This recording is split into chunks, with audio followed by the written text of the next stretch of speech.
Hello everyone. Today we will read lesson number 6, The Lost Child.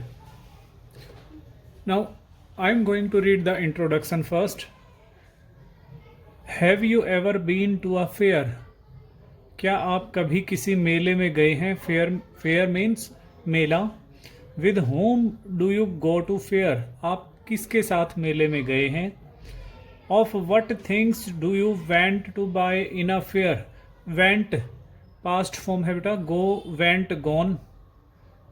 आप क्या चीज़ खरीदने के लिए मेले में गए हैं?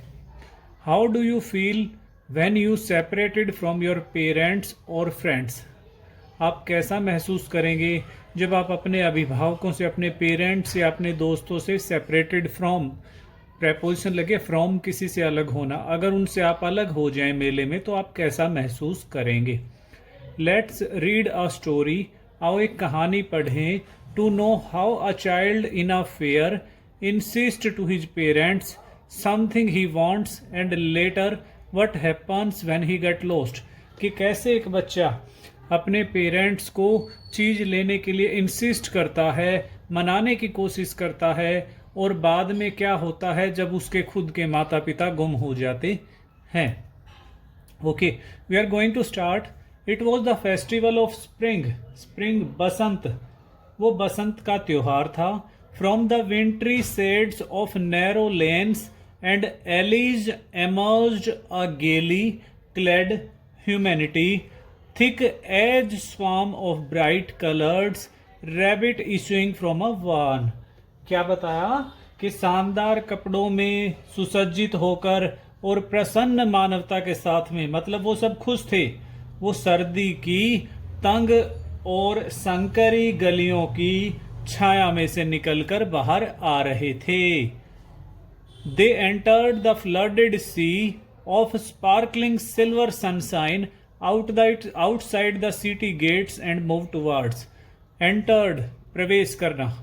उन्होंने प्रवेश किया जो सिल्वर सनशाइन, जो चमकदार जो जगह थी, गेट्स थे शहर के बाहर, और वहाँ पर उन्होंने प्रवेश किया. मेले के अंदर उन्होंने प्रवेश किया. फ्लडेड होता है बाढ़ की तरह दूर दूर तक फैले होना. सम वॉक्ड, कुछ लोग चल रहे थे. सम रोड ऑन हॉर्सेज, कुछ घोड़ों पर सवार थे. Others set being carried in bamboo and bullock carts. Bamboo and bullock carts होती है बेटा बांस से बनी हुई बैलगाड़ियाँ, बैलगाड़ी. कुछ बैठे थे कैरिड, कुछ बैठे थे अपनी बैलगाड़ियों में. One little boy rain between his father's parents legs. एक छोटा बच्चा अपने पेरेंट्स की टांगों के बीच से भाग रहा था. Brimming over with life and laughter, और उसके मन में हंसी और खुशी पूरी तरह से लबालब भरी हुई थी. वह बहुत ही ज्यादा खुश था. Come child come called his parents as he lagged behind. Come child come, उसके पेरेंट्स बार बार उसको बुलाते, आओ बेटा आओ.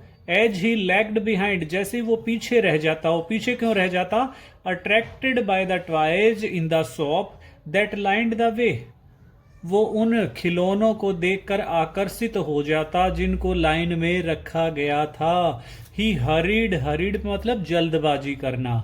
ही हरीड टुवर्ड्स हिज पेरेंट्स, वह जल्दी करके अपने पेरेंट्स के पास जाता. His feet obedient to their call, उसके पैर जो थे आज्ञाकारी थे. कहने का भाव क्या है कि जैसे उसके अभिभावक बुलाते, उसके पैर दौड़ के, वह दौड़ के तुरंत अपने मम्मी पापा के पास चला जाता. His eyes still lingering on the residing toys, और वो खिलौने जो पीछे छूट गए थे, जो ओझल होते जा रहे थे, लेकिन उस पर उसकी नजरें टकाटक टिका टकी हुई थी, लगी हुई थी. वो उन खिलौनों की तरफ ही देखता रहता था. As he came to where they had stopped to wait for him. As he came to where they had stopped to wait for him, जैसे वहां पर जाता क्योंकि वो उसके इंतजार के लिए रुकते. He could not suppress the desire of his heart, वो अपने मन की इच्छा को दबा नहीं सकता था। Even though he well knew the old cold stare of refusal in their eyes, बल्कि वो जानता था कि कैसे उसके मम्मी पापा उसको मना करेंगे, एक अच्छे बहुत प्यार से उसको मना कर देंगे उन खिलौनों को दिलाने के लिए। I wanted that toy he pleaded, वो ये जानता था फिर भी वो विनती करने लगा कि मुझे वो खिलौने चाहिए। His father looked at him, looked at preposition किसी पर देखना। His father looked at him red eyed, उसके पिताजी ने उसकी तरफ देखा लाल आंखें करके। In his familiar tyrannical way, क्योंकि वो उसका चिर परिचित, अक्सर वो उसी क्रूर स्वभाव से जब भी कोई चीज मना करनी होती वो उसकी तरफ देखते थे। His mother melted by the free spirit of the day was tender and giving him her finger to hold, लेकिन उसकी मम्मी उस दिन की आज़ादी, उसकी मम्मी सोचती थी कि बच्चा मेले में आया है वो तो कुछ ना कुछ मांगेगा, तो वो ऐसा सोचकर वो उसको प्यार से मनाने की कोशिश करती और उसको अपनी उंगली पकड़ाती कि आओ मेरी उंगली पकड़ो, सेड, और कहती look child what is before you, कि देखो आगे क्या है। मतलब वो खिलौनों से, जो पीछे जो खिलौने थे उनसे उसकी नज़रें हटवा देती, उनसे उसका ध्यान हटा देती। The faint disgust of the child's unfulfilled desire, कि जो फेंट हल्की नाराजगी, जो अनफुल जो इच्छा उसकी पूरी नहीं हुई, उस इच्छा वही इच्छा जो हल्की नाराजगी में बदल गई थी, had hardly been quelled in the heavy pouting sob of breath, और वो बड़ी मुश्किल से उन पर काबू पा रहा था और सौब कर रहा था सांस में, जो जब वो सांस ले रहा था तो उसकी सुबकी आ रही थी। मदर, और आह भरता हुआ क्या कह रहा था, mother, when the pleasure of what was before him filled his eager eye, और जो भी उसके सामने फिर से एक नई चीज आ जाती वो उसको गुस्से से देखता। They had come upon a footpath in a field, अब एक खेत के बगल में जो फुटपाथ था, पद से चलने वाला रास्ता था, वो लोग उस पर आ गए थे।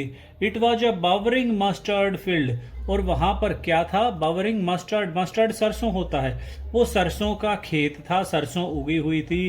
पेल like melting gold as it swept across miles and miles of even land and river of yellow liquid light, जहां काफी दूर तक, माइल्स और माइल्स तक उसे ऐसा पीलापन नजर आ रहा था जैसे पीले रंग का सोना मेल्ट हो रखा हो। And falling with each fresh eddy of wild wind and straying in place into broad rich tributaries, और दूर दूर तक पूरे क्षेत्र में केवल वही पीला रंग ऐसे बह रहा था, ऐसे दिखाई दे रहा था जैसे कोई बहुत ही भारी नदी वहां पर लिक्विड बन के बह, ज्वार भाटा जो नदी में बहता है तो वो वैसे का वैसे बह रहा था। वेयर इट एंडेड, जहां भी वो खत्म हुआ, on one side stood a cluster of low mud walled house, उसे क्या दिखाई दिया, जो कच्चे मिट्टी से घर बने थे वो उसे दिखाई दिए। Throne into a relief by a dense crowd of yellow robed men and women, from whom arose a high pitched sequence of whistling, creaking, squeaking, roaring, humming noises, sweeping across the groves to the blue throated sky like the weird strange sound of Shiva's mad laughter। अब क्या कहता है ये सुनिएगा। वहां कच्चे घर जो बने हुए थे, अब उसको एक बहुत ही ज्यादा घनी भीड़, जैसे जैसे वो मेले की तरफ, मेले के पास बढ़ रहे थे, बहुत ही ज्यादा घनी भीड़ दिखाई दी, जिसमें लोग अलग अलग कपड़े पहनकर जोरदार ढंग से बहुत आवाज निकालते हुए, कोई सीटी बजा रहा था, कोई चरमराहट आवाज निकाल रहा था, कोई चिल्ला रहा था, कोई गरज रहा था, कोई जोरदार नॉइस और ज्यादा निकाल रहा था, और पेड़ों से लेकर आसमान तक बहुत ही अजीब ढंग से हंस रहे थे, जैसे शिवा पागल होकर हंस रहा था।